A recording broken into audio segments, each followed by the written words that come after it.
হিন্দু ধর্মের পবিত্র গ্রন্থ গরুর পুরাণে ভগবান শ্রীকৃষ্ণ নিজে বর্ণনা করেছেন ২৮টি ভয়ানক নরকের কথা।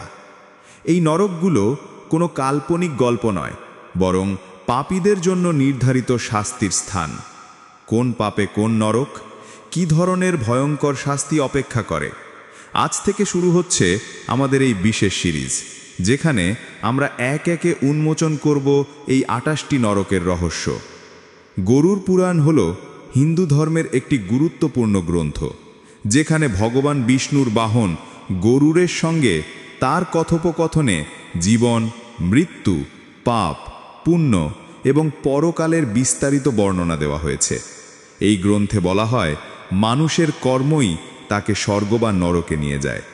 প্রতিটি নরক নির্দিষ্ট পাপের জন্য নির্দিষ্ট শাস্তি প্রদান করে।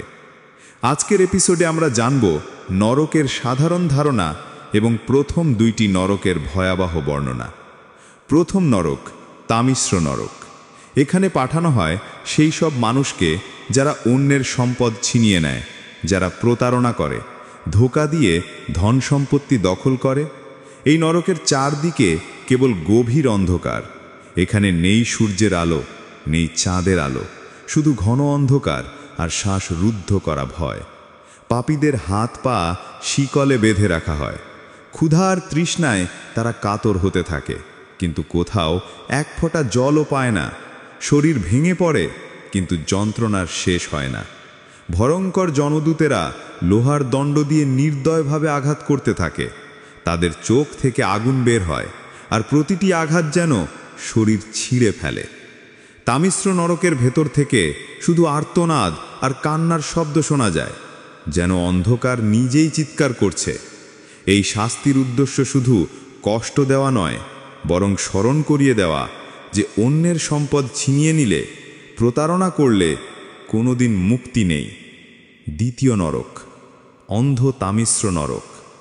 এখানে পাঠানো হয় সেই সব মানুষকে যারা অন্যকে প্রতারণা করে, তার স্ত্রী, পরিবার বা জীবনসঙ্গীকে কেড়ে নেয়। এরা সেই মানুষ যারা অন্যের সুখের উপর নিজের সুখ গড়ে তোলে, যারা বিশ্বাস ভেঙে দেয়, অন্যের জীবন ছিন্ন ভিন্ন করে নিজের স্বার্থ মেটায়। এই নরক চারদিক থেকে অন্ধকারে ঢাকা। কোনো আলো নেই, নেই মুক্তির পথ। শিকল দিয়ে বেঁধে রাখা হয় আত্মাকে। ভয়ঙ্কর যমদূতেরা অনবরত প্রহার করে। এখানে শ্বাস নিতে গিয়েও মনে হয় যেন কেউ গলা চেপে ধরেছে।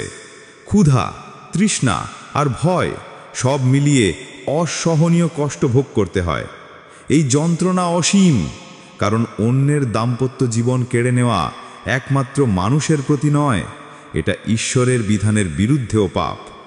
এই দুটি নরক কেবল শুরু। গরুর পুরাণে বর্ণিত ২৮টি নরকের প্রতিটিই আমাদের জীবনের কর্মের প্রতিফলন। পরবর্তী এপিসোডে আমরা জানব রৌরব নরক এবং মহারৌরব নরকের ভয়ঙ্কর শাস্তির কথা। এই নরকগুলোর বর্ণনা শুনলে আপনার শিহরণ জাগবে। আমাদের সঙ্গে থাকুন এই ভয়ানক কিন্তু শিক্ষণীয় যাত্রায়। আর চ্যানেলটি সাবস্ক্রাইব করতে ভুলবেন না এবং কমেন্টে লিখুন হরে কৃষ্ণ।